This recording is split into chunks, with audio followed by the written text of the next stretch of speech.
Keralavarma college തെരഞ്ഞെടുപ്പ് വിവാദത്തിൽ പ്രതിഷേധിച്ച് കോൺഗ്രസ് നടത്തിയ മാർച്ചിൽ സംഘർഷം.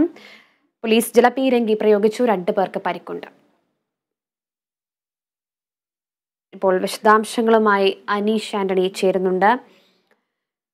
അനീഷ്, ഈ കേരളവർമ്മ കോളേജിന്റെ തെരഞ്ഞെടുപ്പ് വിവാദത്തിൽ ഇപ്പോൾ കോൺഗ്രസ് മാർച്ച് നടത്തിയിട്ടുണ്ടതിൽ വലിയ രീതിയിലുള്ള പ്രതിഷേധം ഉണ്ടായിട്ടുണ്ട്. പോലീസ് പ്രതിഷേധക്കാർക്ക് നേരെ ജലപീരങ്കി പ്രയോഗിച്ചു എന്ന് മനസ്സിലാക്കുന്നു. എന്തൊക്കെയാണ് വിശദാംശങ്ങൾ?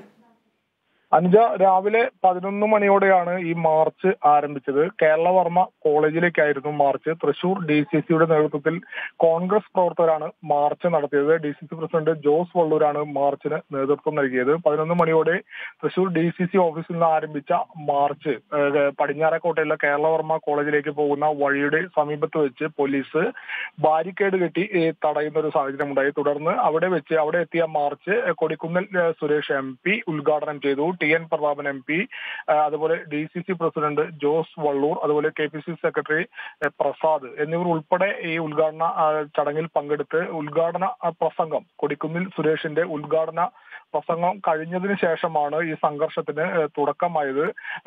പ്രവർത്തകർ പോലീസ് കെട്ടിവെച്ച ബാരിക്കേഡുകൾ തള്ളി മറിച്ച് താഴെയിടുന്ന ഒരു സാഹചര്യം ഉണ്ടായി. പോലീസ് തികച്ചും സംയമനം പാലിച്ച് തന്നെയായിരുന്നു നിൽപ്പുണ്ടായിരുന്നത്. ഒടുവിൽ മറിച്ചിട്ട ബാരിക്കേഡിന് മുകളിലേക്ക് പ്രവർത്തകർ കയറി നിന്ന് മുദ്രാവാക്യം വിളിക്കുന്ന ഒരു സാഹചര്യം ഉണ്ടായി. വടി ഉൾപ്പെടെ പോലീസിന്റെ ജലപീരങ്കി വാഹനത്തിന് മേലേക്ക് എറിയുന്ന ഒരു സാഹചര്യം ഉണ്ടായി. തുടർന്നാണ് ഏറെ നേരം ക്ഷമിച്ചു നിന്നതിന് ശേഷമാണ് പോലീസ് ജലപീരങ്കി പ്രയോഗം നടത്തിയത്. വളരെ നിമിഷങ്ങൾ മാത്രമായിരുന്നു ജലപീരങ്കി പ്രയോഗിച്ചത്. ഈ ജലപീരങ്കി വെള്ളം ദേഹത്ത് വന്നടിച്ചത് മൂലം ഒരു പ്രവർത്തകയ്ക്കും ഒരു പ്രവർത്തകനും പരിക്കേറ്റ്. ഇവരെ സംഭവ സ്ഥലത്ത് നിന്നും ഓട്ടോറിക്ഷയിലും മറ്റു വാഹനങ്ങളിലുമായി ആശുപത്രിയിലേക്ക് കൊണ്ടുപോയി. തുടർന്ന് ഈ സ്ഥലത്ത് ഏറെ നേരം സംഘർഷാവസ്ഥ ഉടലെടുത്തു. ഒരുപക്ഷെ ബാരിക്കേഡിന് മുകളിൽ കടന്നു നിന്ന പ്രവർത്തകർ പോലീസിന്റെ ഭാഗത്തേക്ക് ബാരിക്കേഡ് മറികടന്ന് എത്തുന്ന ഒരു സാഹചര്യം വരെ ഉണ്ടായി.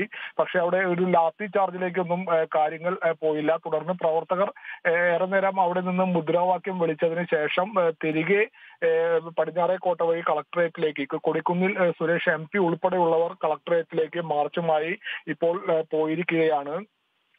ഈ തെരഞ്ഞെടുപ്പുമായി ബന്ധപ്പെട്ട് മന്ത്രി R ബിന്ദു ഇടപെടൽ നടത്തിയത് മൂലമാണ് ശ്രീകുട്ടൻ എന്ന KSUവിന്റെ ചെയർമാൻ സ്ഥാനാർത്ഥി തോൽക്കാനുണ്ടായ റീകൗണ്ടിങ്ങിന് തോൽക്കാനുണ്ടായ സാഹചര്യം ഉണ്ടായെന്ന് ആരോപിച്ചാണ് DCCയുടെ നേതൃത്വത്തിൽ കോൺഗ്രസ് പ്രവർത്തകർ മാർച്ച് നടത്തിയത്. മന്ത്രി R ബിന്ദു രാജിവെക്കണമെന്നായിരുന്നു പ്രവർത്തകരുടെ പ്രധാന ആവശ്യം. എന്തായാലും വലിയൊരു സംഘർഷത്തിലേക്ക് കടക്കാതെ തന്നെ പോലീസും പ്രവർത്തകരും സംയമനം പാലിച്ചത് മൂലമാണ് ഈ പറയുന്ന ഈ ഉദ്ഘാടന ചടങ്ങിന് ശേഷമുണ്ടായ സംഘർഷാവസ്ഥയ്ക്ക് ഒരു അവസാനമുണ്ടായത്. തുടർന്ന് പ്രവർത്തകർ അവിടെ നിന്നും പ്രകടനമായി തന്നെ കളക്ടറേറ്റിലേക്ക്, അലോഷി KSUവിന്റെ സംസ്ഥാന പ്രസിഡന്റ് നിരാഹാരം കിടക്കുന്ന പന്തലിന് സമീപത്തേക്ക് പ്രകടനമായി ഇപ്പോൾ പോയിരിക്കുകയാണ്. അനുജ, ശരി, വ്യക്തമാണ് അനീഷ്. കേരളവർമ്മ കോളേജ് തെരഞ്ഞെടുപ്പ് വിവാദത്തിൽ കോളേജിലേക്ക് കോൺഗ്രസ് നടത്തിയ മാർച്ചിൽ സംഘർഷമുണ്ടായിട്ടുണ്ട്.